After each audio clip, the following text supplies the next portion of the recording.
Hangout, please. There we go. We're live. Google Hangout got there in the end. Okay, so let's celebrate 4,000 subs with a live stream Q&A. We already have quite a few questions to get through. Oh my god. Google Hangout got there in the end. I can hear a bit of an echo. That was me. That was me. You shouldn't anymore. Hooray. Good. Okay, so the first question is thoughts on Oscar nominations for 2017 and the Nut Job 2 trailer. Is that a Wii U starting up? I'm trying to think. What was even nominated for the Oscars? I could bring up the page. I know some of them. I mean, obviously, La La Land was going to be in there. Yeah. And same with Hidden Figures. Honestly, I think it's going to be, for Best Movie, it's going to be between the two of them. Mm-hmm. I've not really paid attention to many live action films coming out this year. Last year. I'm just trying to skip to the animation section. Yeah, I've only paid attention to the animation that's come out, honestly. Yes, so it's there's a lot of really good ones for this year. Because we have Kubo, Moana, My Life as a Zucchini. I think that's the only one I have not seen. Red Turtle and Zootopia. Yeah, My Life as a Zucchini looked interesting. Like, looking at it. And the Red Turtle looks visually very nice, but I'm not sure the story is going to be anything sort of spectacular.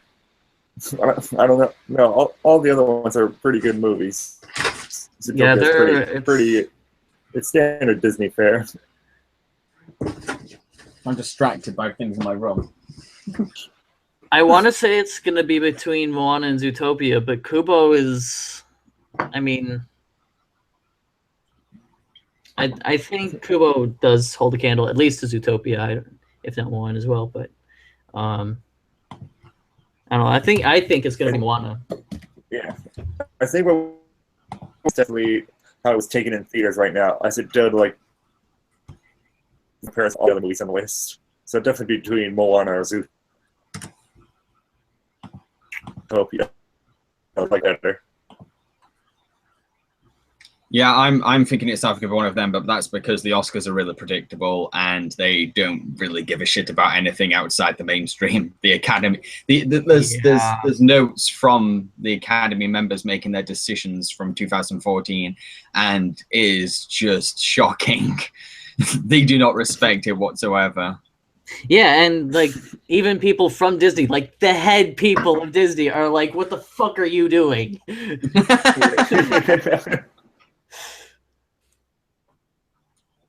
Yeah, so I feel like it's going to be either Zootopia or Moana, but I'm personally not fussed because again, I like the Oscars as a concept, and I like the showmanship behind it, and like I like that they make a big deal out of it and they celebrate film. I like that side of it. It seems really fun, but in terms of what they pick and how they pick them, it's just a bit shady to me.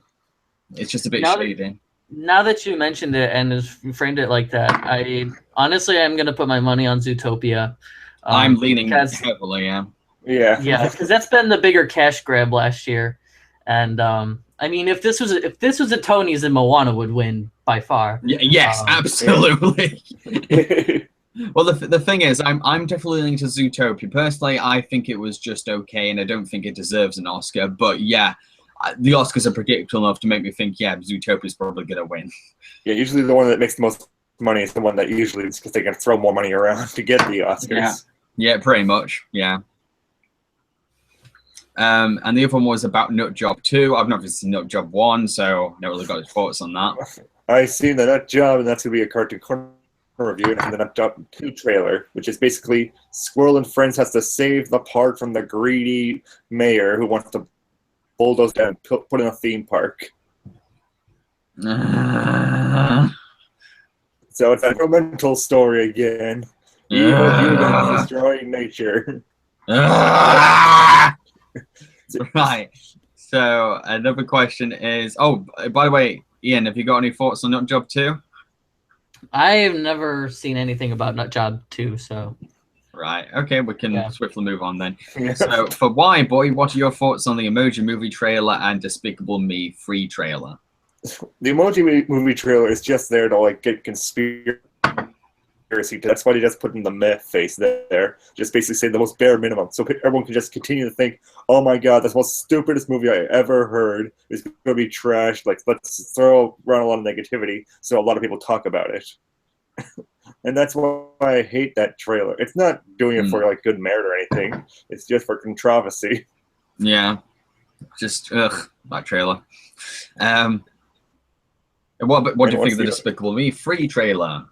Despicable Me 3 actually looked a lot better to me. Like Despicable Me 2 to me just felt like sort of the Ice Age 2 of the sequels, where you just give Gru a girlfriend. Despicable Me 3 felt like it was more back in form for the whole Despicable Me franchise. It wasn't like the Minions movie again. Yeah, it felt very dominated by the Minions, and it felt very, very overplotted. It had so many things going on. It couldn't really decide what Gru's main motive was. He just gave him so many different things to do. Yeah, this one seems a little bit more like focused and like knows. It seems much more focused. And like I said in one of my recent videos, I'm mainly hyped about it because of Trey Parker. And honestly, I had to scroll back to the beginning of the video again and again because I honestly didn't believe. Seriously, is Trey Parker going to be Despicable Me 3? Because I've had dreams like this, but this is reality. What's going on? Pinch me. So Ian, any thoughts on Emoji Movie trailer and Despicable Me trailer? Emoji Movie trailer. I haven't seen the actual trailer for it, but just everything that they've done on it is just, it's a huge disappointment just to movies in general. For Despicable Me 3, I'm actually a little bit more of a Despicable Me fan than I think most people, so I'm going to be a little biased and say that it has gotten me pretty pumped up. I'm just kind of waiting to see what they're going to do with it. I'm actually just curious on what they're going to have them do entirely. So another question is, any updates on the Jambareeqi Reviews movie? Well, me, Taylor here, and two of the writers, Joel and Tony, are currently working on the script for the film. We're kind of like on our own at the moment. Throughout January, we've kind of gone our separate ways to focus on our own scenes. But February, we're going to get together and put all those scenes together and kind of like help them all connect smoothly, kind of tighten the script up a bit. Spend ages going through it and making sure it all works and it all fits and it all flows nicely. And then after that, we're going to show the script to lots of different kinds of people that I know, that I respect the opinions of, and see what they think. I want to get outsiders for us to see what they think. And from there, we can then move on to doing the campaign, getting the crowdfunding campaign going. But I'm also trying to get a concept artist for the campaign and be making some sample music for the film. So yeah, that's pretty much an update on it. I really can't give much else. Yeah. But we have got a story going. We've got the whole narrative all planned out, and we have all the characters sorted. And I do have ideas. So if you have any specific questions, then go ahead and me and Taylor will answer those. Next question is thoughts on Star Wars Episode 8, The Last Jedi.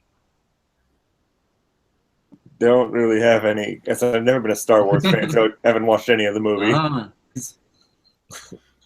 It's going to be really interesting because I know Carrie Fisher did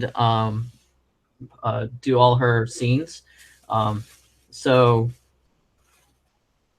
I think it's going to be quite bittersweet just seeing her on screen. Absolutely. Yeah. But honestly, I'm again excited. Just curious on where they're gonna take this movie toward, because the last one was yes, I will admittedly it was kind of a rehash of A New Hope, but at the same time it also had just the same amount of just pure adventure and just kind of diverting you into each direction. I think now that they're not so confined to having to do that, and I don't think they're gonna make another episode 5 and actually learn from these past two, Force Awakens and Rogue One. I mean, obviously, if the story hasn't already been made, I think they can really pull it off. Yeah. For me personally, don't really know much about Episode 8 yet, so I don't really have much of an opinion. The one thing that makes me excited is the fact that Mark Hamill will be a big part of the film. And hopefully he speaks.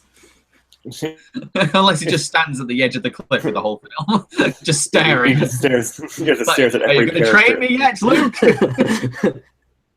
Take it! It's yours! What are you doing?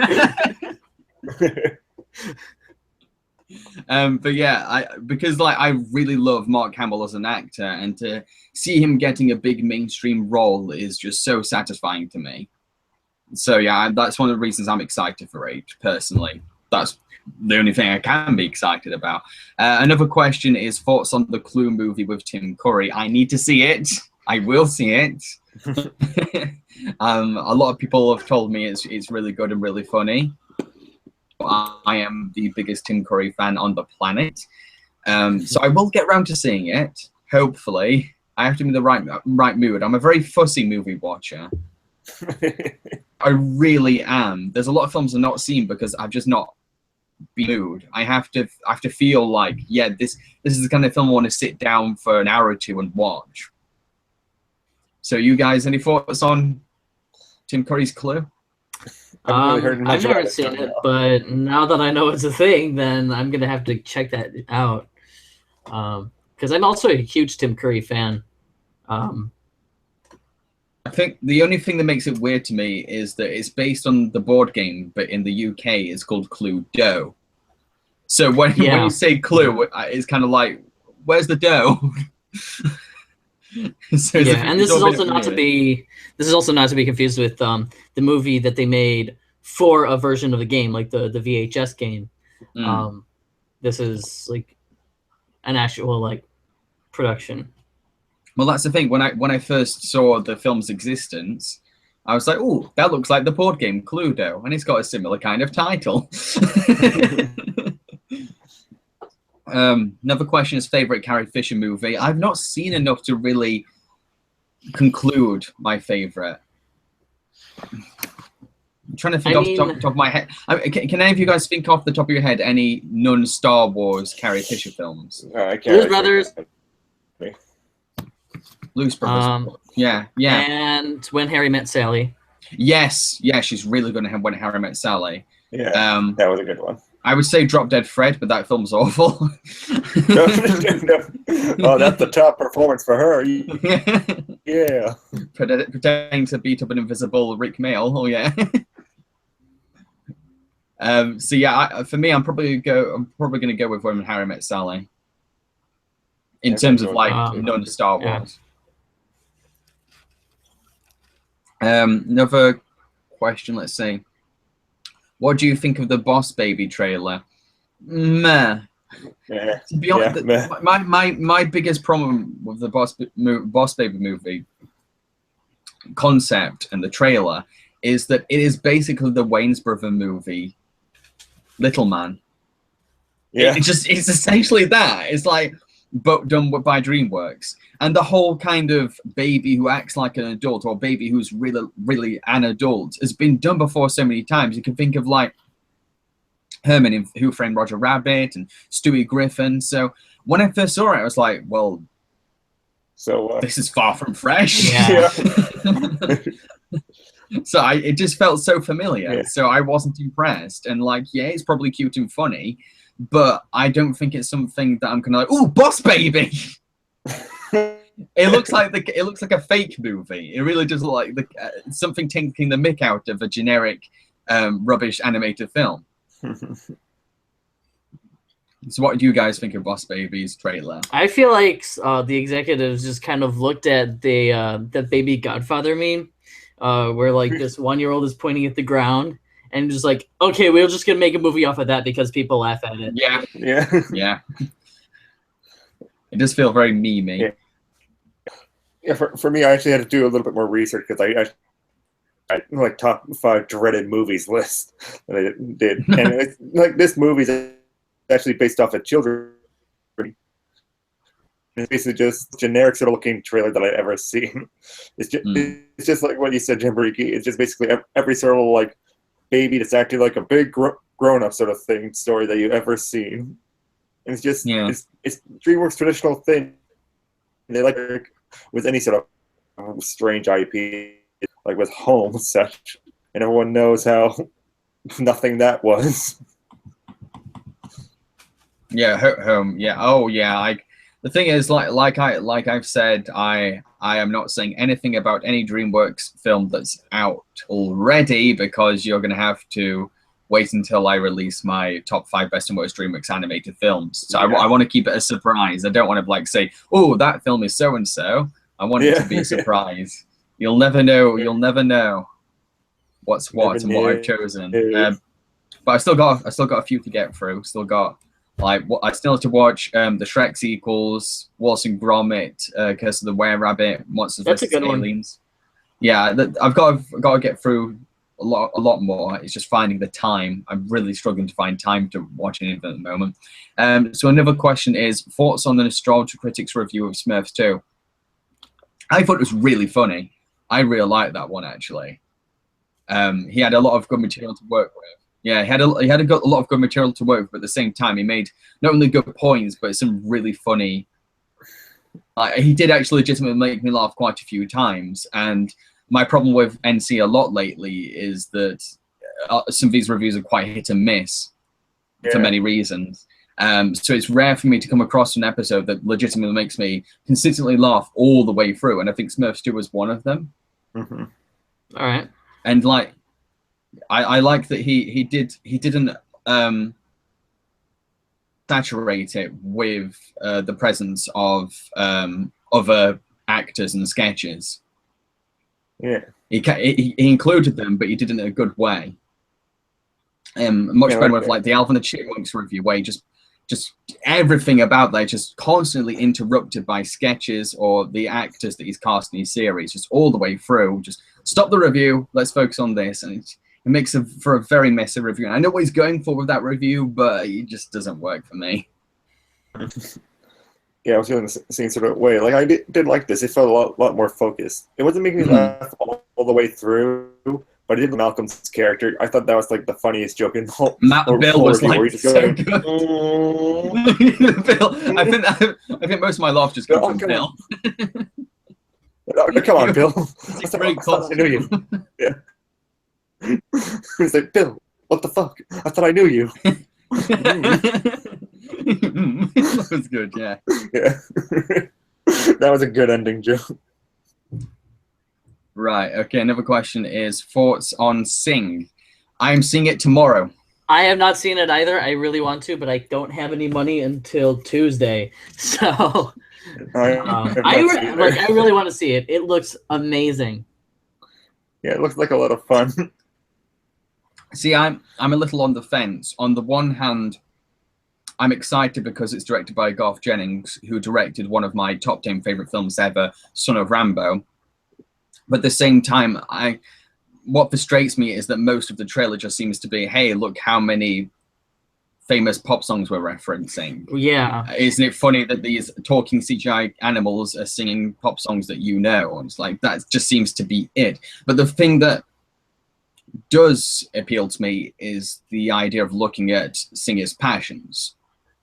And the idea that these people behind the scenes, well, not even behind the scenes, that their full-time gig is something that they don't really want to do, and they want to embrace their passion. And that's something that I can relate to right now as someone in a full-time job who wants to pursue filmmaking and reviewing.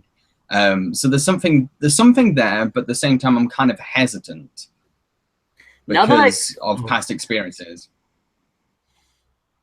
Now that I think about it, It seems to me that saying might be like the kids' version of a chorus line. I don't know that one, but at the same time, it might be like the kids' version of Moulin Rouge. Yeah. Okay. We're not. And as much as I have a lot of nostalgic affection for Moulin Rouge, but rewatching it, it's just awful. It's some of the worst editing and storytelling I've ever seen, and it's so obnoxious. But it's my mum's favorite movie, and so she used to put it on all the time when I was growing up. So there's a part of me, it's a bit of a guilty pleasure to me, because like I love the songs in it, and it takes me back to my childhood. But as a film critic, I look at it and think like, what is Baz Luhrmann doing? It's so messy. Yeah, so another question is favorite author. Let me just scroll down. Oh yeah, so favorite author. Has anyone got any choices? I have one. It's hard for me to pick right now. It used to be J.K. Rowling, and then I think a little bit was George R.R. Martin. Recently, I went through Ernest Cline's Ready Player One, and so far that's my favorite book ever. But I haven't read any more of his other stuff, so I can't quite judge. For me personally, I read more fiction than I read more non-fiction than fiction, because I really love to educate myself and study upon things. So a lot of the books I've read are things like there's a book about the Czech New Wave film. There's a book about Robert Rodriguez making his first ever movie, El Mariachi. Can't think of any others. Oh, there's one of my favorite books ever is It's Only a Movie by film critic Mark Kermode. So again, most books I read are just books about film criticism and filmmaking. So because I'm really fussy, again, when it comes to fiction, I'm really fussy because I have to be in the right mood. But if it's a book about film, then I'm immediately attracted to it, and I'm always in the mood for it. So I'm always up for reading it. But recently, I've also bought this book, which is the Writer's Manual, which is going to be very helpful for me to help me improve my writing skills and vocabulary and the way I word things. It's going to be really helpful. And I've also ordered a book called On Filmmaking, which is all about film theory and giving filmmakers advice, which is what I really need, considering that I'm making my first feature this year. Yeah. So yeah, I don't really have a favorite author because I don't follow a specific author. I just go for books about film and writing and my passions. Another question is, what is your favorite Pokemon? Mine is Porygon, just because he's so wonderfully weird. He just doesn't make sense, and I love his abstract design. And I love that his episode caused controversy. Yeah. I can't really... I don't want to go generic, like just say Pikachu. Pokemon. Oh, so obvious, Taylor. Oh.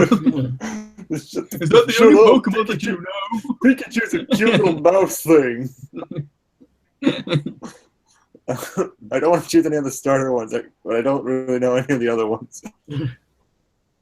I bet your favorite's the ice cream Pokemon. Now. Oh my god.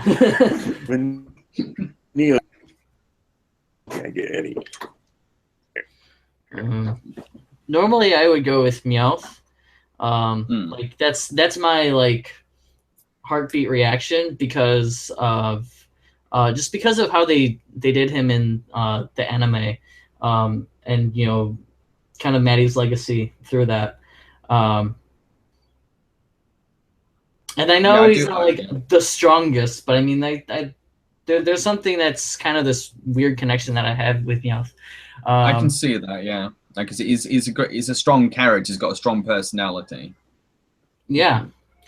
But at the same time, I mean, like some of these really new ones are awesome.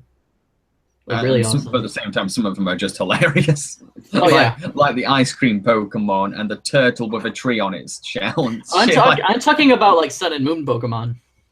I've not even seen some of those yet. Please tell me there's some funny ones in that one. I haven't quite gotten that far yet. but I think I've seen a couple interesting. God, I don't remember the name of it, but it was like this like weird angry ferret. This ground type. I can't remember. It sounds familiar, but I can't remember its name. Wasn't it in like the Sapphire Ruby? Like even when it's happy, it's angry.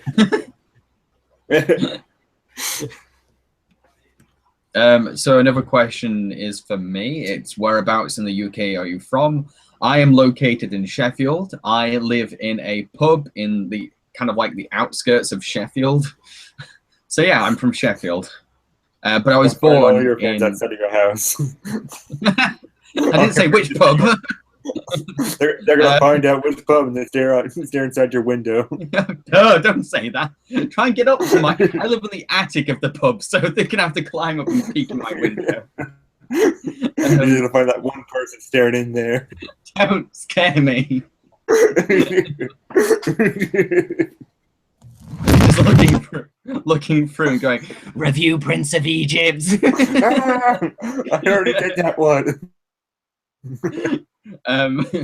So yeah, I live in Sheffield, but I was born in Crawley, which is all the way down the south of England, which is why I don't sound like I'm from Sheffield.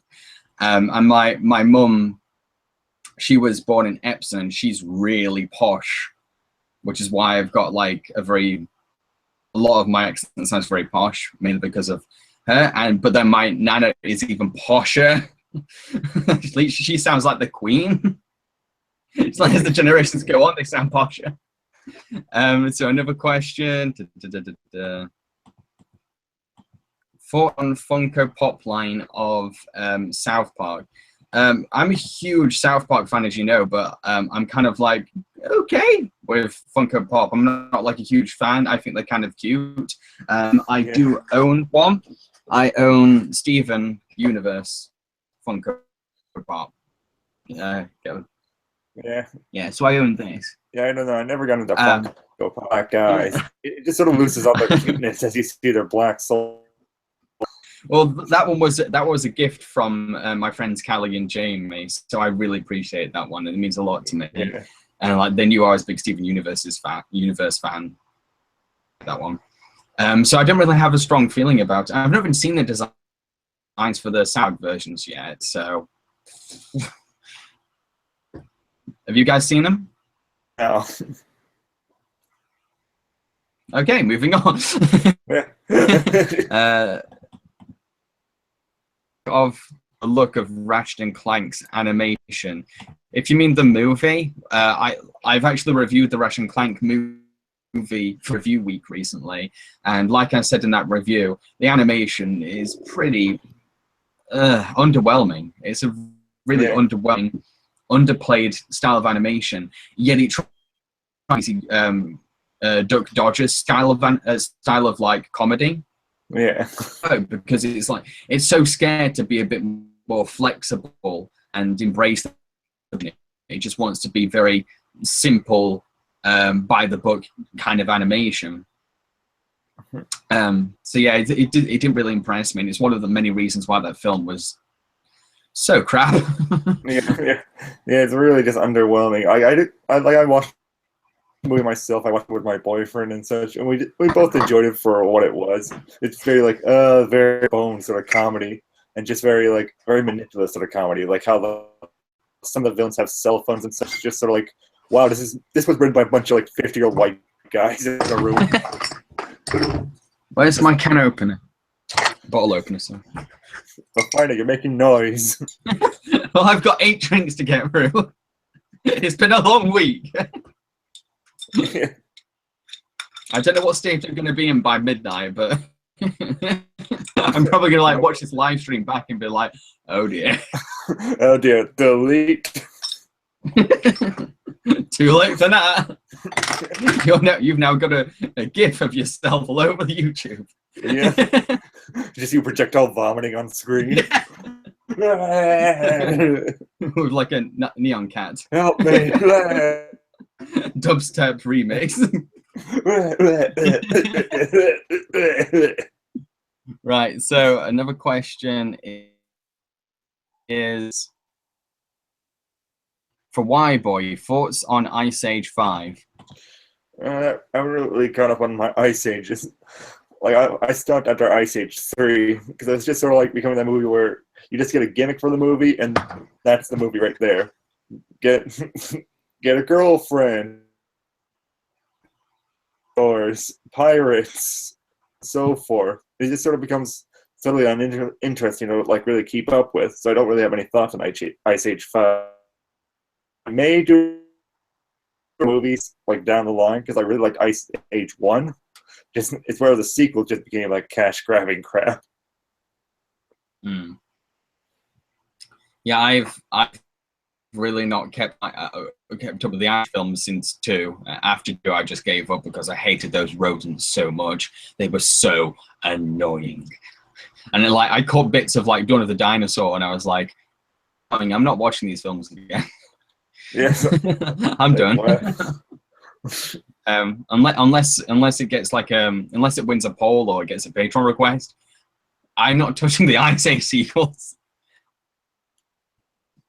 Another question is, do you ever take that hat off? Of course I do.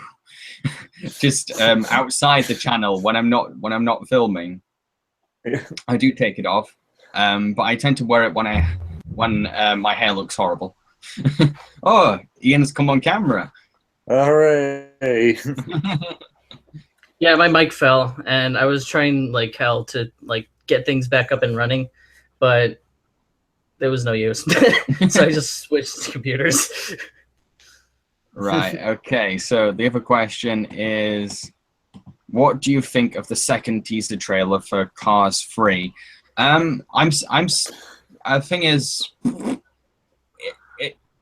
I don't know what to make of it because I'm really afraid there wasn't really much different from the first one. Wasn't. To be honest. Yeah. I think that's a good point. And like, I think a part of me is really afraid they're duping us. And like, really, it's going to be another meta-dominated comedy. I have heard that they are. No,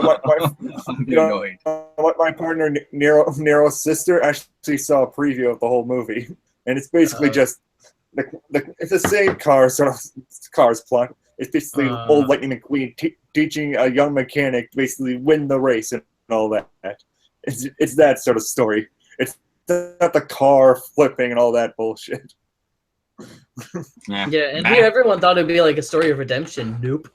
No. That's why I didn't get my hopes up too high when I saw the doc trailer. I was kind of like, yeah, great if it is, but I'm doubtful. I really doubt that they would be risky. Another question is, do you have any tips for making reviews? Be sincere and honest. Make your videos consistently. Talk about films that you know you have a strong opinion of as well. And don't be afraid to say what you really feel. Don't think, oh, I have to say this because it's the popular opinion, or I'm too afraid to review this because my opinion is so different and rare. Just embrace it and be honest, because it's what makes your reviews unique and personal. So, advice. Oh, there we go. Yeah. That's the exact same advice I would give, so that's good. Yeah, what I'm hoping to do at some point actually is a countdown video where I talk about the top 10 advice I'd give to film reviewers, because I have made a tutorial video on how to make film reviews, but it'd be interesting to do that kind of thing, but in more detail and in a countdown sort of format. I'm very snappy and to the point. So I'm considering working on something like that at some point. Yeah, that would be interesting.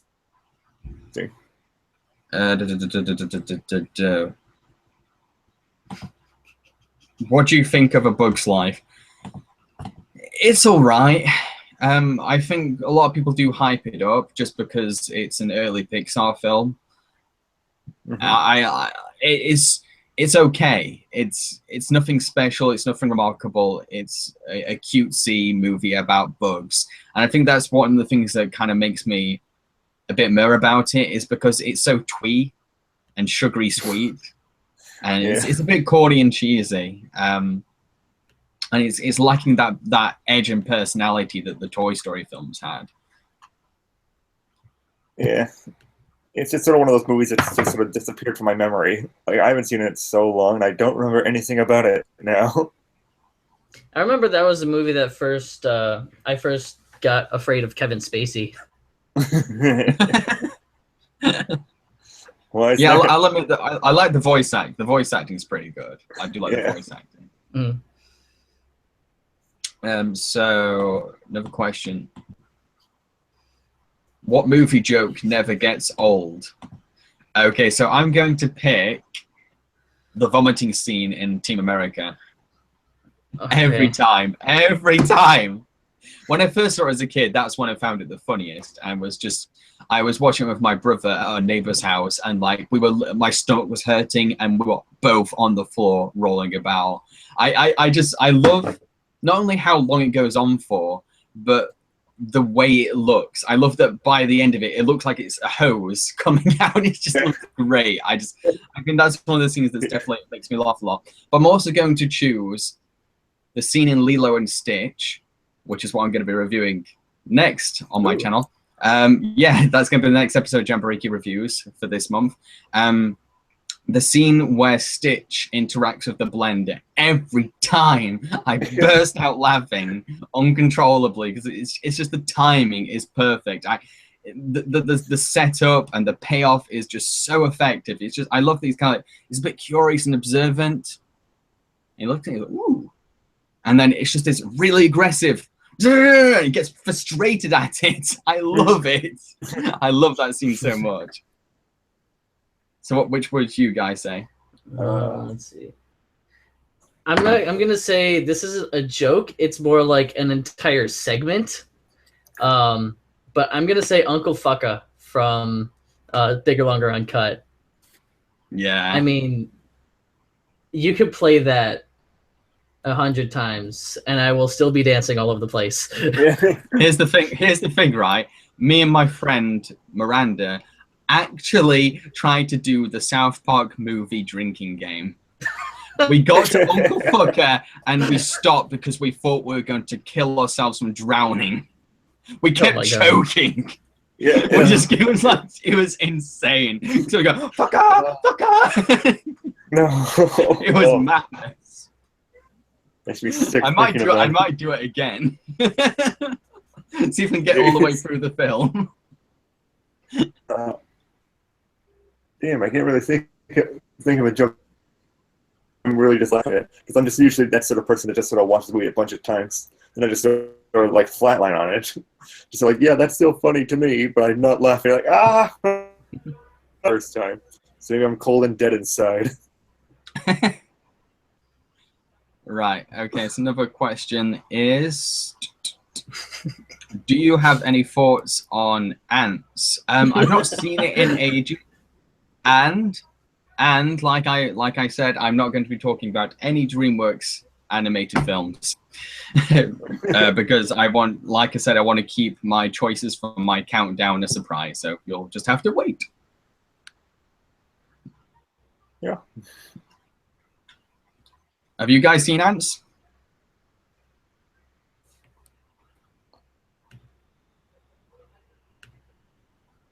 Should we move on to the next question? Yeah. Okay. So. Thoughts on Nostalgia Critic sequel month. I do like the structure he's gone for. But again, this is one of his major problems, is that they don't feel nostalgic enough. And I know he's reviewing films based on nostalgic franchises, but that nostalgic feel that a lot of his older reviews had isn't there. So when he did his last sequel month, they were films we legitimately grew up with.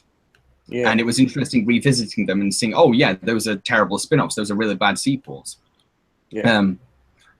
And a part of me was thinking maybe he was going to talk about Disney sequels. He's going to, maybe throughout his Disney December, he came across a Disney sequel for, oh, that'd be really good, Nostalgia Critic. Maybe that might be the next, no, it's not, it's Garfield 2 next, isn't it? Yeah. Yeah, so, I don't know. I think what really have helped him is like he contextualized each of the reviews by putting that nostalgic spin on it. I think so, yeah. He just sort of went like, oh, well, we went to Alvin and Chipmunks and that was a weird thing going on, and now here's the review now. Yeah, yeah. Like, people grew up with that. Come on. I think that's why out of the reviews where he's reviewed a film based on a nostalgic franchise, Smurfs one's pretty good because it has Andre the Black Nerd with him, and he's really passionate about Smurfs, so it adds something there. It's got a bit of a fan passion behind it. But yeah, I feel as if the sequel month is a bit too predictable. Like, you know what he's going to review next. You feel like, oh right, okay, yeah, because he's gone. And that's what I kind of liked about older nostalgia critic reviews, was that each week you had no idea what you review next. But nowadays you kind of get the impression that, like, yeah, it's just going to be another. It's either going to be a film that's been released in cinema, or a movie from the early 2000s that we might have forgotten. It doesn't feel nostalgic anymore, I don't think. And I really wish he tapped into that. Nostalgic one is just sort of like drawing up as years go on, like the early 2000s. Yeah. And the thing is, I'm sure that there's got to be more titles for him to talk about. Maybe he'll go back. Yeah, he'll touch on it again. But like, yeah, nostalgic critic just doesn't feel nostalgic anymore, to be honest. The closest it got was Disney Afternoon, I think. Yeah, and that's pretty much one of my favorite episodes. What do you think of the design of Jackson from Cars 3? I don't know who Jackson is. I don't really know. I think it's supposed to be like the black racing car there, and it looks like a race car.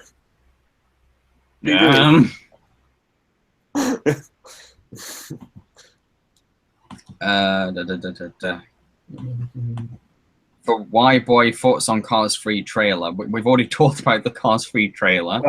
Well, I can just say, go to my video. Those are my thoughts on the trailer. Ta-da! The next one's really good. Doesn't the movie have like 3 different? No, that's a response to another thing. What do you think of The Mask? See, The Mask was one of those films that I had on VHS, so I watched it quite frequently as a kid and loved it as a kid. And back then, I was obsessed with Jim Carrey. He was like my hero. So I've got a lot of nostalgic attachment to it, but I've not seen it much since then. I really haven't. It's been ages since I've watched it. I remember really enjoying it, but I'm not sure if I think it holds up. So I don't know. I might have to revisit that one. Yeah, I recently just got it on DVD, and I still haven't rewatched it yet. I did like it when I first saw it. It was an interesting movie. But I remember. Think of it. It definitely utilized. I remember loving it. I remember loving the hell out of it when I was really little, and I thought, just everything they did in that movie was just the best thing ever. And now looking back on it, I think it's becoming increasingly evident that, unfortunately, that movie is not going to hold the test of time. Yeah, it doesn't really help that Son of the Mask came out afterwards and sort of ruined it in a way. Yeah. Well, yeah. God, that was awful. So,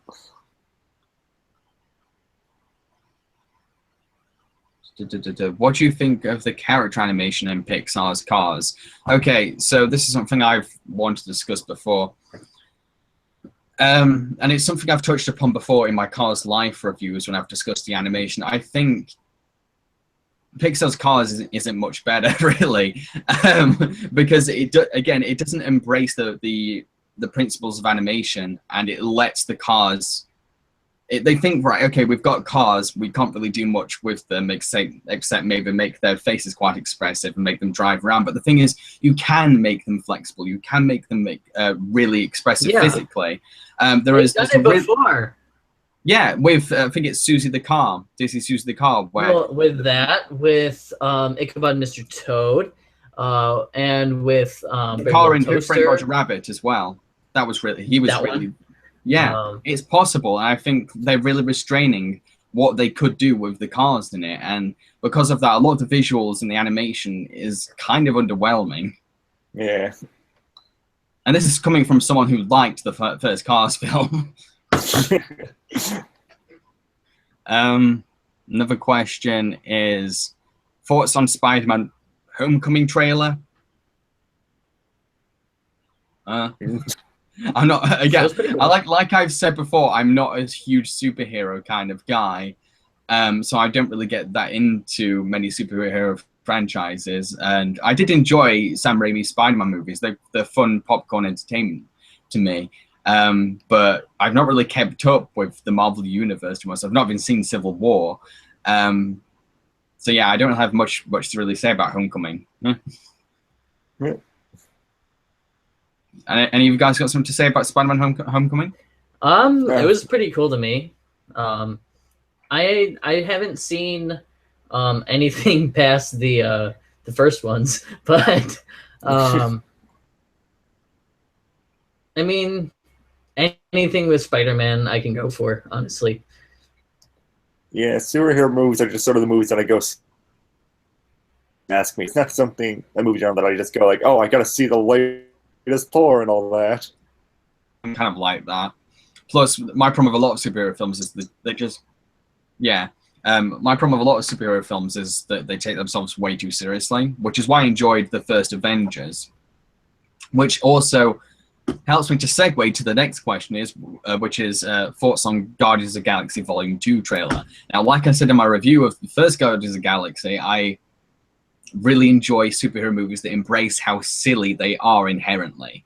And I think Guardians of the Galaxy is a great example of that, because it has a brilliant sense of humor. There's great black comedy style, but it also really meshes expertly well with the drama as well.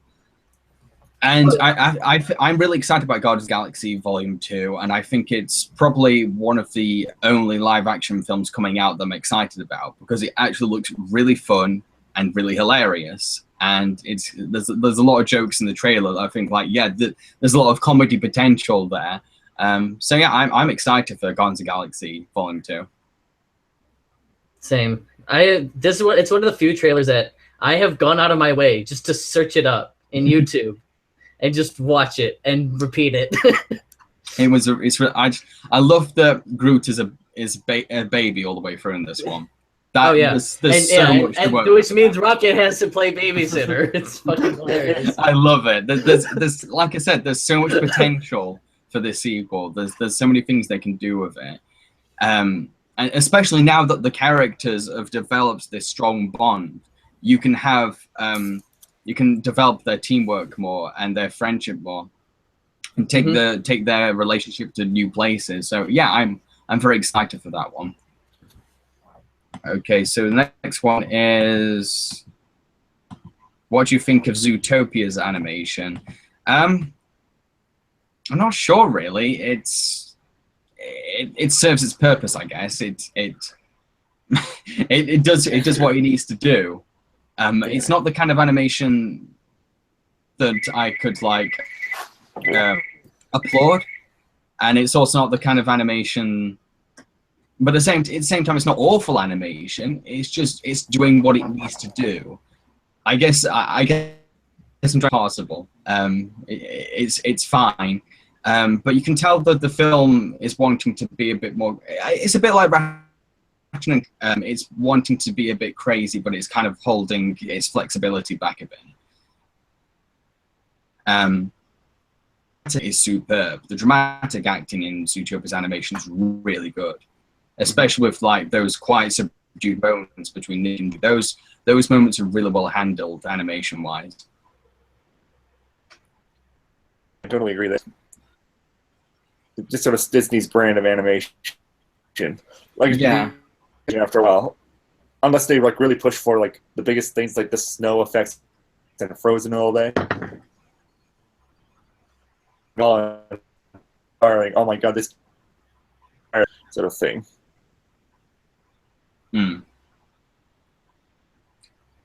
So next question is, do any of the movies you watch for your reviews make you cringe in any way? If they're really, really, really bad, then yeah, sure. Of course they do. Yeah. I think the ones that I'm trying to think of one that really. Elf Bowling the movie. I spent most of the movie kind of like all the way through. It's just terrifying and awkward animation all the way through. So I was quite disturbed by that film. I just didn't know what to make of it half the time. Like, what am I looking at? Is this really a finished product? And so yeah, that's one that definitely made me cringe. But the weird thing was, I don't think I ever cringed at Disney's Descendants. And that's one of the films that I thought was just hilariously awful. Yeah. Because I don't know if anyone knows this, but Disney's Descendants is basically, it focuses on the Disney villains' kids, and it's all played off like High School Musical, and it's just so bad. I love it. It's just, there's even a rap cover of Be Our Guest. It's just amazing. It's like, it's just watching this amazing train wreck. Just watching all these ideas mesh together, and they just don't work, and it just falls apart, and it's glorious. And it just, the great thing is that it often takes itself so seriously, and things like, we need to make a franchise out of this. We need to make this needs to be a really big, it's got to fit Disney canon. It's got to be really good. It's got to be in the same kind of appeal and hype as High School Musical. It's like, no. No. Another question is favorite Wallace and Gromit short film. This is one I've spoke about before, but it's definitely A Matter of Loaf and Death. I think it's possibly the most underrated one. It's the newest short that they did. What I like about that one is that it embraces the new techniques and technology it can use. And like, times have changed, and what they can use has advanced. And you can see throughout that whole short is that it feels really cinematic, and it plays around with the camera more, and the animation is more expressive. To be honest, I feel as if that short looks more like a movie than the actual movie. It's really great. And like, one of the great things about A Matter of Loaf and Death is that they animate the rain by hand, which is mind-blowing. What they did is they put little raindrops on strings, moved it a little bit, and like, that is stunning. As a stop-motion animator, I was just blown away, and just, it further convinced me, like, you know what, yeah, this is the technique for me. I love something that takes a lot of hard work and shows at the end. So yeah, which would you guys choose? I'm gonna say Grand Day Out.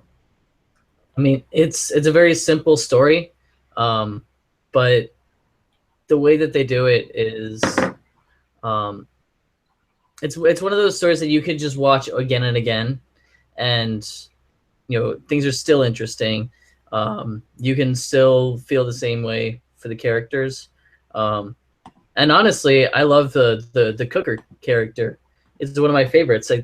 I think they should have at least brought him back in some way in later ones. Which would you pick, Taylor? Most of those, because it's been so long since I saw them. Like, I lived in like my old apartment complex the last like 4 or something. A while since I saw them. Like Walton Gromit, but I like the episodes a lot more, I feel. Okie dokie. I can't remember a single one now. No. Fair enough. Okay, so another question is, why do you talk about the character animation more than the designs and rendering?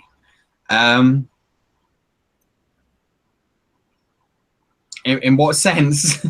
Yeah. I need a bit of context on that question. Do you mean like with my review? Sometimes I do like to talk about the designs, but the thing is that it depends. It depends if there's something worth talking about when it comes to the rendering or the designs. If it's something that sticks out, if I have a strong opinion on it. That's the main thing with a lot of my reviews. If I have no opinion on a certain aspect of the film, and you're wondering why I'm not talking about it, it's because I don't have an opinion on it. And so, alternatively, the only thing I could say is, well, this is happening.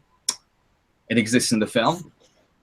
I have no strong feelings about it. It is there, which is boring. So I just kind of skip over it because, again, the reviewers rely heavily on a critic's opinion. If there's no opinion there, you've got nothing to work with. So I only talk about the rendering and designs when it's relevant, and I feel like I can actually talk about it. I'm not going to talk about it for the sake of it. Yeah. At the same time, we're entertainers as well, so we got to keep quick, snappy. Yeah, exactly. Yeah, we can't go on. We can't go on forever. And the other thing is that for my main show, Jambareeqi Reviews, it's an animation segment. So I mainly want to just talk about the animation. I want to get straight to the animation because then it just feels like, well, why are you talking about why are you talking about the designs of the film and not the way the designs move in the film, if you know what I mean. So yeah, it all depends. It all depends on whether I can say something about it. If I don't say anything, or because then it just holds up the review. Have you seen One Flew Over the Cuckoo's Nest? I have multiple times. It's a beautiful, powerful movie with so many poignant moments, an amazing cast. Really, such one of the best collections of actors ever. Seriously. Yeah, it's really, I really love that film. And I got into that before I got into Czech cinema, which is from Milos Forman, who is a renowned Czech filmmaker. But I got into it at a time when I started to get into Forman's films, like Man on the Moon and Amadeus and that. I think that was the first of Forman's films I saw. So that is an important film to me. Have you guys seen it? I remember in high school we read the book, and that was one of the few times where I was like really eager to be at class because I wanted to talk about what we'd read because it's such a wonderful story. And of course, I mean, we saw it at the end, and I still think it's one of Jack Nicholson's best movies. Yeah, actually, yeah. When I think about it, then again, there's a Jack Nicholson film I have on VHS somewhere that I really like. Bear with me. Where is it?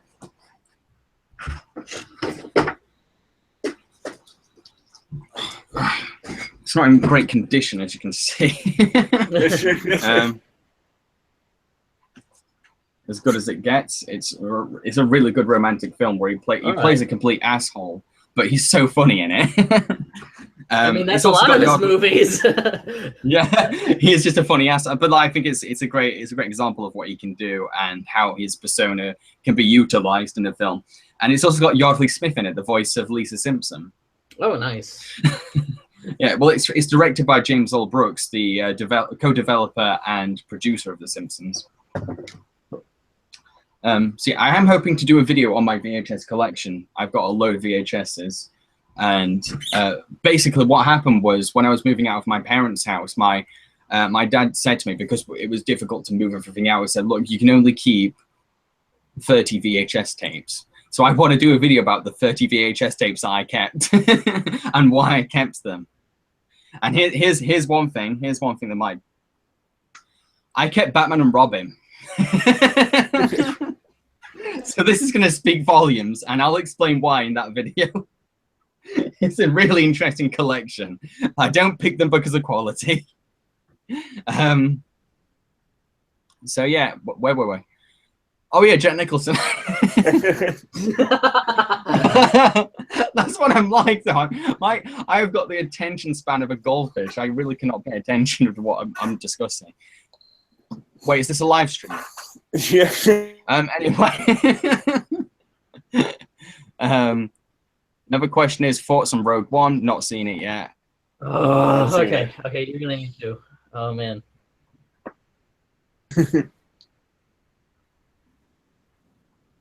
What?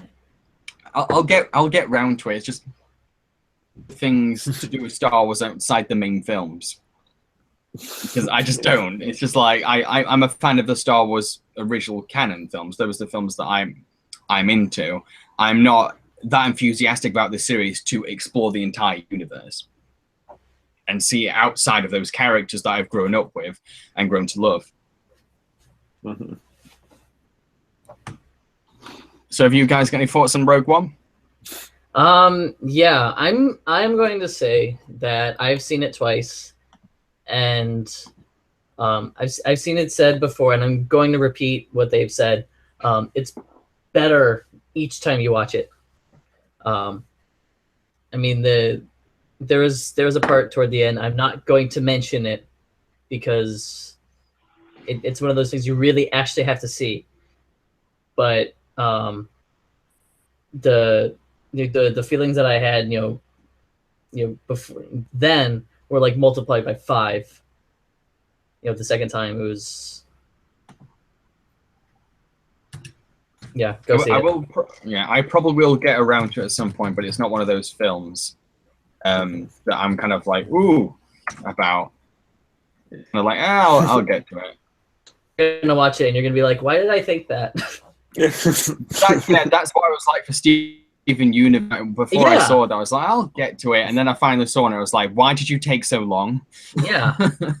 It's a really amazing series.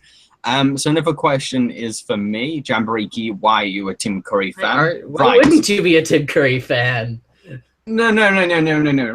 Right. Tim Curry is my religion. So anyway, my Bible of Tim Curry, and let me lecture you on the teachings of Curry and why I worship him and why I have a shrine dedicated to him in the corner of my room. Don't look. No. Yes. So Tim Curry. Okay. So the thing I love about Tim Curry is that he's always having fun, no matter what film he's in. He's clearly enjoying being in front of the camera, and it's that energy and that entertaining presence that makes him so enjoyable to watch and also inspiring. The idea that he clearly doesn't worry. He's not worrying. He's just like, you know what? This is the role I've been given. This is the direction they've given me. Let's go for it. And he clearly just has fun chewing the scenery. But at the same time, he is capable of being a subdued and reserved actor. He can genuinely act. And there are things given performances. So about him, he'll either give a really good, fantastic, genuine performance, or he'll be really fun. The great thing about boring, doesn't matter what film he's in, he is a riot to watch. So yeah, that's why I'm a Tim Curry fan. But that's just 5% of the reason.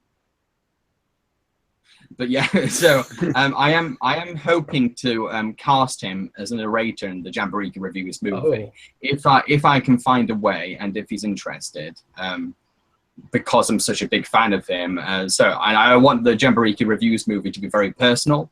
So I feel as if having his involvement will be kind of a moniker for him, a good signature for it. What do you guys think of Tim Curry? I think he's awesome. Yeah, I like him too. He seems to pop up in some of the weirdest places too. Like there was I was watching like this live version of The Wall that they did in Berlin, and he ended up playing as the prosecutor, who's basically like this owl kind of creature. So I mean, it's really interesting to see him in that role versus like him as Dr. Frankenfurter versus him as it, or I mean, it's insane. This guy has the acting. He's basically kind of like got the acting palette of like the whole like Photoshop color scheme. I mean, it's like you give him any role at all and he embraces it, and that's what I love him. Yeah. Okay, so hang on, let me see if I'm actually caught up with the chat. No, I don't think you are. You're not as close. Thoughts on Dragon Ball Super? I've not seen it. I know people are pissed off at the bad animation. That's all I know. I've heard interesting things. I haven't seen it, but I've heard that it's disappointing. But from some other people, it's just as good as Z, if not a little bit better. I want to see it. I want to check it out. So, yeah, I heard good things about Super, and from what I saw, like just some quick fight scenes on YouTube, it looks good. Like the animation got better down the line. It seems like episodes. I can't even believe those memes that people were sharing around. The animation just got so sloppy. Another question is, what do you think of Minions getting a sequel? Fine, whatever. It's got an audience. Yeah, whatever.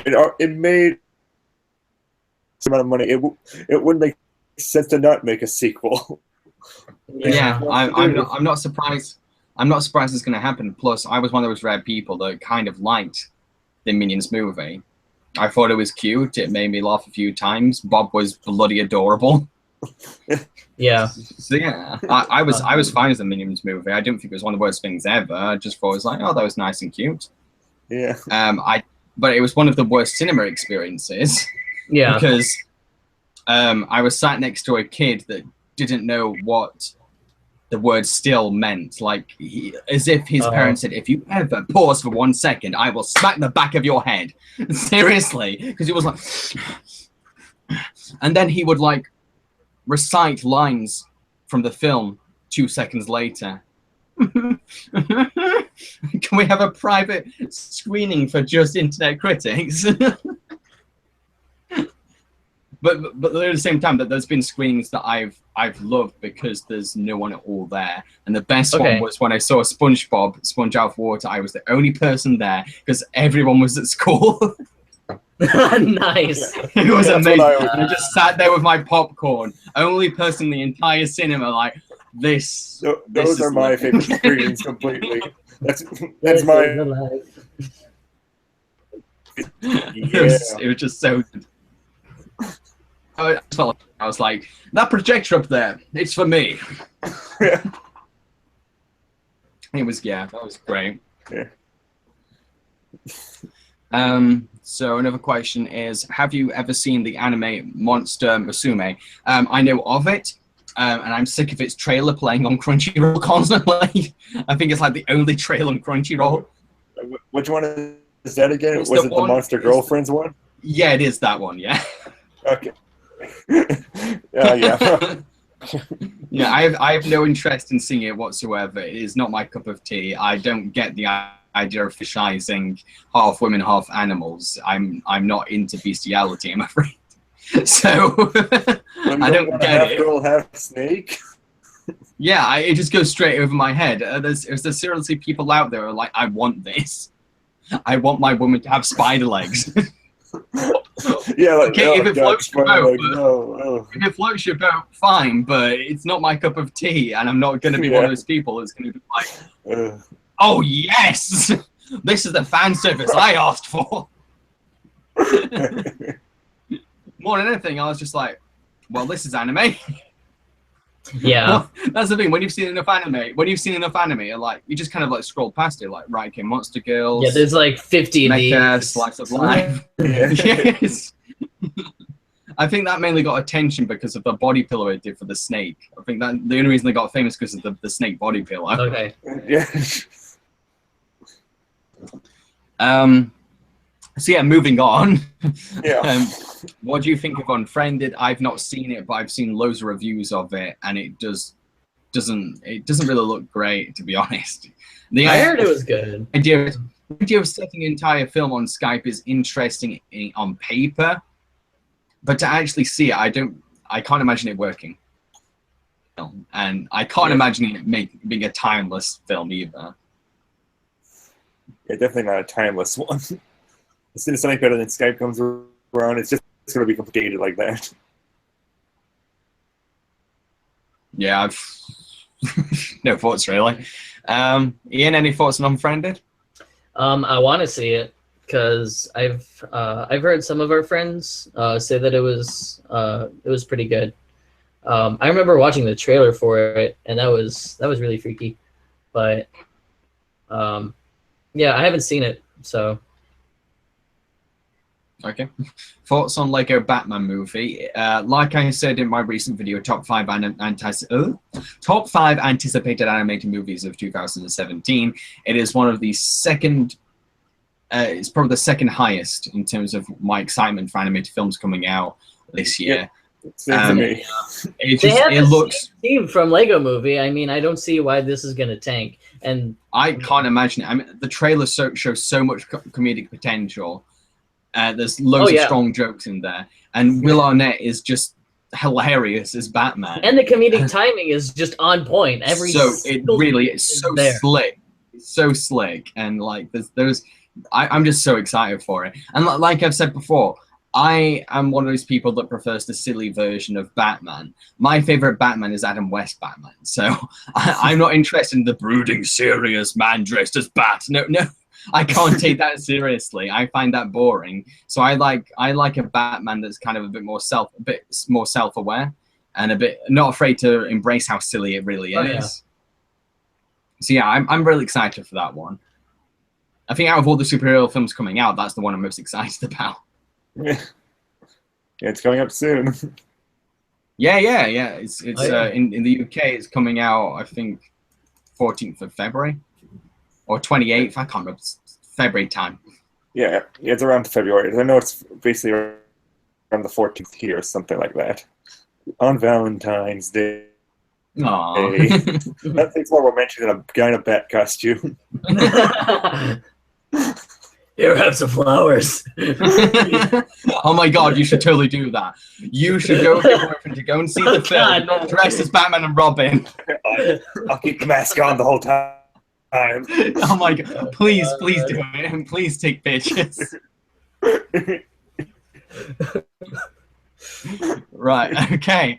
So another question is thoughts on the Jetsons and WWE crossover. No thoughts whatsoever. I've not seen any of the WWE crossover animated films. Not really had the chance. I've seen the trailer for that. It looks like it's just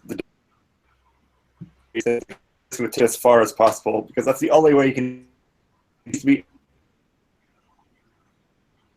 off the wall goofy or just drown. There's so many, like, WWE is the only company that's actually put like into Hanna-Barbera sort of cartoons. Scooby-Doo, Jetsons, the Flintstones they did once.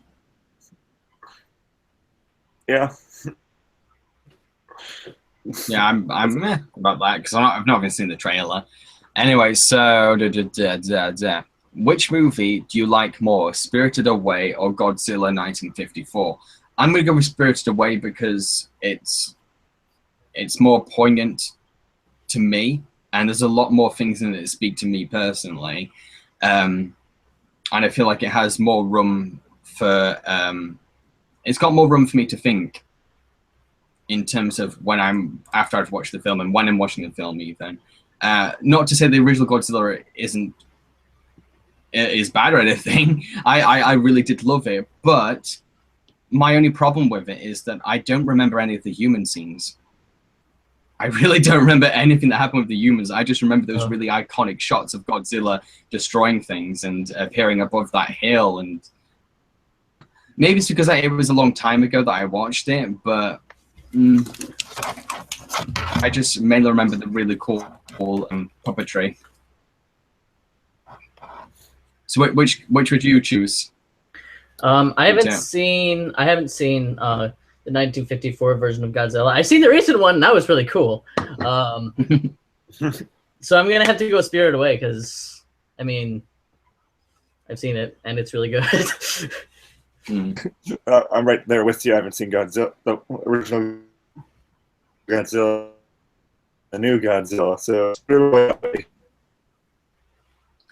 I do want to see a lot of the Godzilla spin-offs because they look hilarious. They just look so silly, and they look pretty fun. And I've seen all of the Cinemassacre reviews of the Godzilla films as well, and like the scenes he brings up, they just look so funny. Another question is thoughts on Gravity Hills. I've not seen it. Gravity Falls. Gravity Falls. There we go.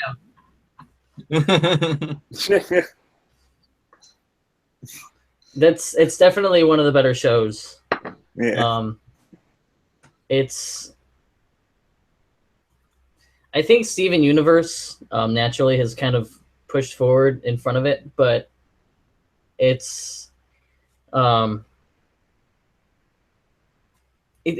Gravity Falls is one of those shows for me personally. It feels like Alex Hirsch has just kind of like taken a little a camera, stuck it in my room, and it just was just like this the whole time. If I knew a cartoon creature had done that, I would be terrified, and I would actually, take them to court. Well, what is even a really good cartoon? I have no proof. I have evidence, maybe. But still, probably one of the more. It's one of the animation classics of our era right now, along with Steven Universe. Oh, yeah. And I would say regular show as well. It's probably just one of those things that just top tier. It's just sort of the cartoon characters that basically make a generation. Yeah, it's really weird how the team that came that ended up doing those shows came out of fucking Flapjack. Yeah. Like, of all shows, it was from Flapjack and Fishhooks. Yeah. Kind of. Fishhooks kind of went into Rick and Morty, but yeah, it's insane. And it also just kind of makes you really think on some of the more middle bar shows right now might end up having some of the better creators in the future if when they step forward. Mm-hmm. So another question is favorite Leica movie. For me, I can't decide. Yeah. With the exception of Box Trolls, they're all almost perfect. Just Coraline Paranorman and Kubo and the Two Strings are just phenomenal. Oh my god. Yeah. They're just phenomenal films, and they're so intelligent, they're so imaginative, they're so atmospheric, and they clearly love the horror genre. Oh yeah. They're so good. They're just so damn good. So asking me to pick one is saying, hey, Jambareeqi, I know you've created these 3 wonderful children, but which is the best? It's not how I feel like with the Leica films. I would do stream myself. Like that one, I felt like had almost like everything was perfect about it. I had my little issues with Coraline, little issues, but Kubo was the one that I just enjoyed all the way through. Except the only thing that doesn't at the same time is just a simple story. But at the same time, simple stories can still really work if they're done really well, and it's done really well. Another question. Oh wait, has everyone chosen a favorite Leica? Well, I was gonna say Paranorman. Just okay. I've never seen a climax so intense as the one in Paranorman. So, especially that moment where everything just goes silent. Yeah. That scene is just amazing. I mean, and it's after this like huge, like magical, gigantic storm that could like wipe out all of Moscow or New York City, and just the immense power coming from that, and then just nothing. Again, the Leica films are just phenomenal in what they achieve. So another question is, which Simpsons character is your favorite? Like I've said before, Maggie Simpson is my favorite. I love that she's not only really cute, but she has this dark side and this badass side. There's more to her compared to other baby characters. And I just feel as if that as time has gone on through The Simpsons, she's one of the only characters that's retained a likability. This day, she still provides some really good laughs, and I love that the show takes advantage of the fact she can't talk and makes her probably the most expressive character in the show, because the only way she communicates is through her face. I really love Maggie, and I love that sometimes she'll often save the day, or she knows more than anyone else, and like I like that. That makes her a very interesting and fun character. But there's also this is amazing, right? There is an episode of The Simpsons dedicated to the story of Maggie Simpson working with a bunch of cute animals to save another cute animal with the help of Spider Pig. And it's adorable. It's so cute. And it's all played off like a children's storybook, and it's so sweet. It's probably one of my favorite modern Simpsons episodes, mainly because Maggie dominates the story and it really works. It's a really nice episode. So which would you guys pick? I'm going to say Bart. Bart is easily the most well-rounded character that I've seen in The Simpsons, at least, because there are. It's so weird because he's such a prankster, right? But at the same time, his best friend is Milhouse, fucking Milhouse. I mean, and he's the only person who will ever tolerate Milhouse. Yeah. Which I think that in and of itself just kind of says a lot on Bart. I mean, he's not obviously he doesn't go to the extremes that like Nelson does, but I mean, even when he gets in trouble, yeah. I think that's one of the things that kind of puts me off Bart is it's not so much the character, but the way that the show frames him. I think his character has kind of dated slightly because the thing is, they're always trying to frame that his pranks are like really bad and really out there, but in this day and age and in this context, they're really tame. But the show is kind of like, oh, he's really edgy, he's really going out there, and like. But then compare him to Nelson and the gang, and he's nothing. Yeah. Exactly. I mean, so when it tries to frame his pranks as something really edgy and too far, it kind of makes me cringe. I think part of it is that I think they're trying to get us to see it a little more through his own eyes. He thinks they're all edgy. He thinks he's the coolest shit. He is El Barto. Yeah, that is his name. But at the same time, he's best friends with Milhouse. So, I mean, yeah. So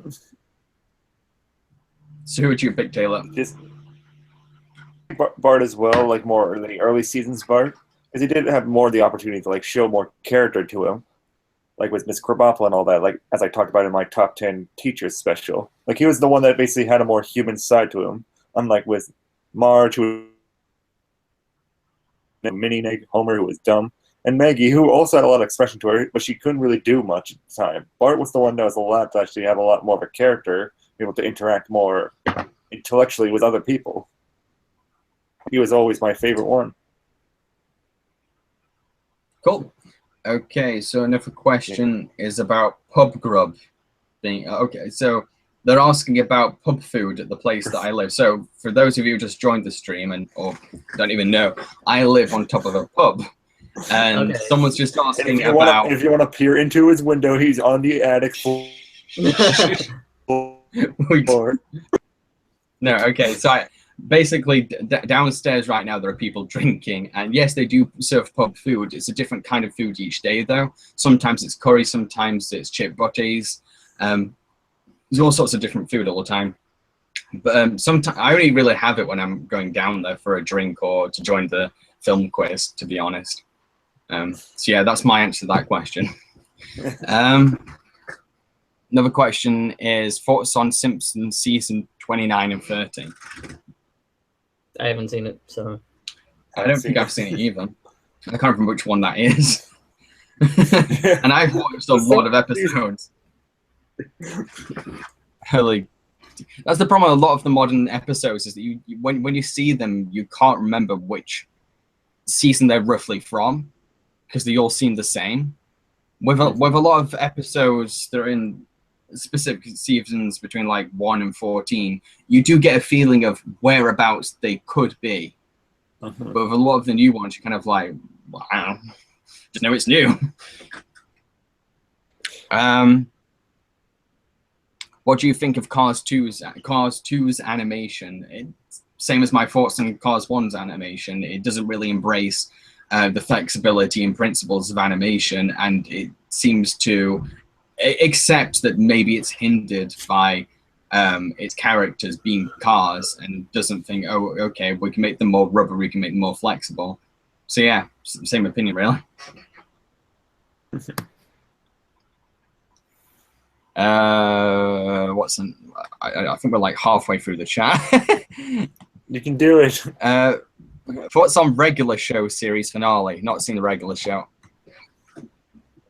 I've seen a little bit of the regular show, and it's nice. I would like to go watch the whole series again, because that's supposed to be like on the level of Gravity Falls and Steven reanimated shows right now, or previously Big Three, because now regular show and Gravity Falls are over. Yeah, I haven't seen the finale either. I kind of quit shortly after Mordecai and Margaret broke up. Yeah. I mean, because a lot of the episodes started getting very samey. Mm-hmm. So, I mean, if it is anything different.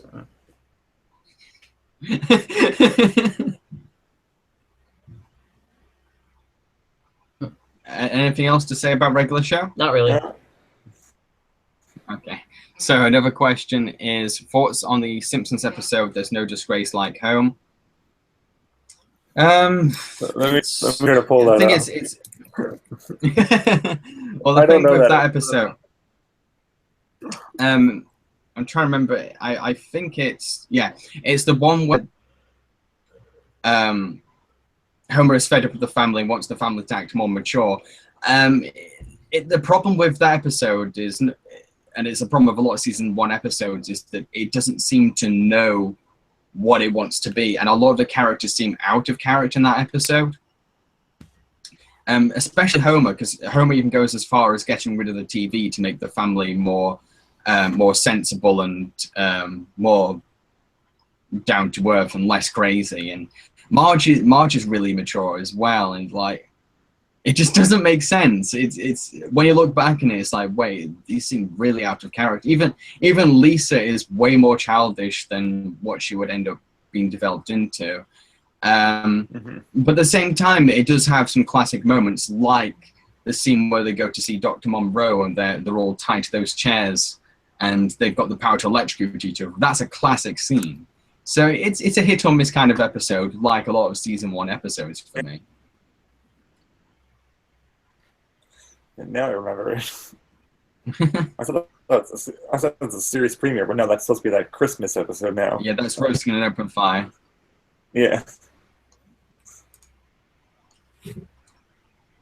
So anyone got any thoughts on that episode?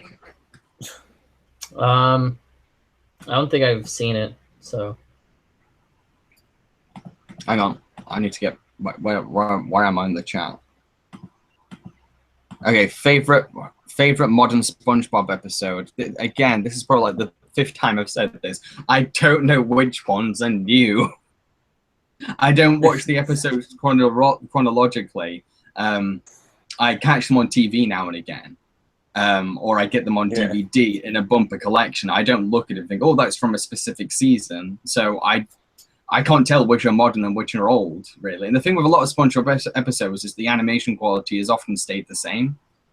So you don't really get the feeling like, oh, that's distinctly new. To me, they all look the same. So I don't know which one stands out as a modern episode. So yeah. Yeah, I was feeling 4 different seasons, and you can clearly see, like, in the most newest season.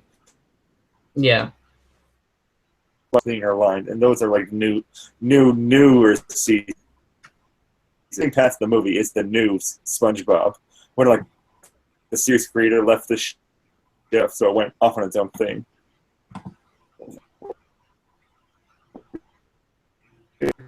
Sandcastle one between SpongeBob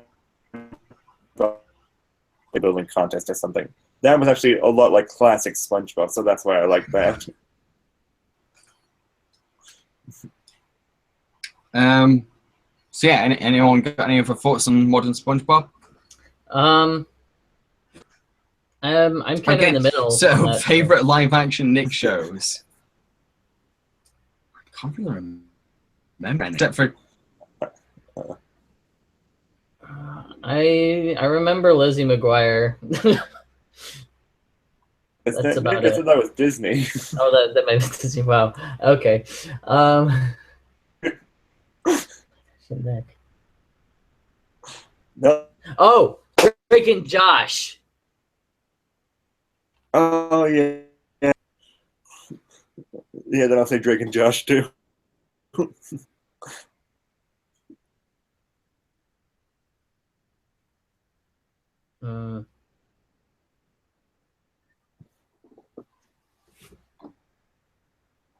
What?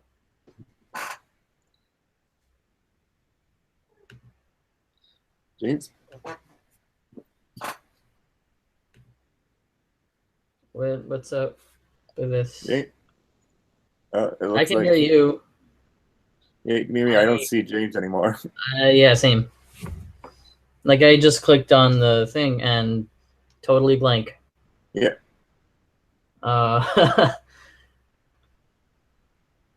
No, so I guess a little bit of technical difficulties. James will be right back.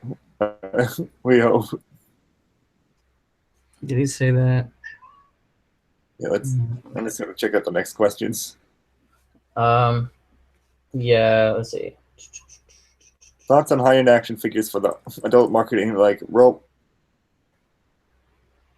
figure? Oh, I thought we got him back. He should be back in soon. Okay.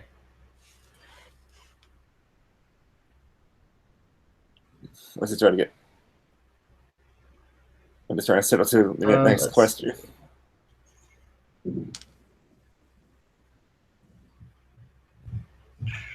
Let's see. The next question is, well, are we done with the action figure one?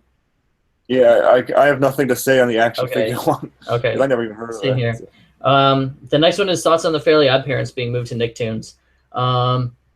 Personally, I hope this is what I hope this is an indicator that they're finally canceling the show. And I'm really, really sad to be saying this because it used to be my favorite show.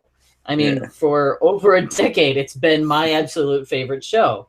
And then it wasn't Poof that that pissed me off. I actually liked the inclusion of Poof. It was when Sparky came in, and you just that was the indicator that I saw the show was tanking. And then Chloe came in, and then the new intro that was just like this completely watered down version. I saw the intro of it, and I was like, oh my god, you ruined the one good thing about your show you still had for all these years. Yeah. I mean, and Butch Hartman doesn't have any control over this anymore because he's just doing shit for Noog Network. So hopefully this is just kind of them saying, all right, this is us putting the show on the block.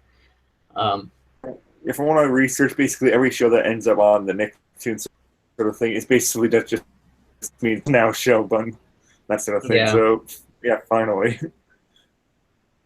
And hopefully they actually like ask Butch back, and they don't do what Cartoon Network did and like ask him and then just be look at this really awesome show and then be like, can we change like fucking everything to just goddamn.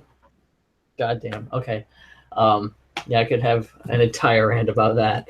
The next question is, what were your emotions like during Murray and Max? This stop motion anime movie about this guy with Asperger's and this girl from Australia, and it's their pen pals throughout the whole thing. It's a very emotional stop motion movie, which I really, really like. It's like probably one of my top 10 favorite Jambareeqis too. Okay. I was in tears a little bit. It was nice. Have you seen it? I have not. I definitely try to see it sometime. It's definitely like a high up there sort of in the stop motion. All right. Stop motion animation. All right. What is your opinion Next. on Kingdom Hearts?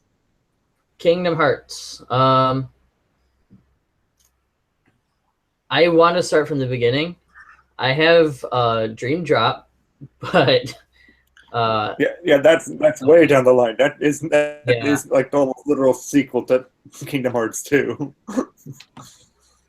Wait, so that's Kingdom Hearts 3.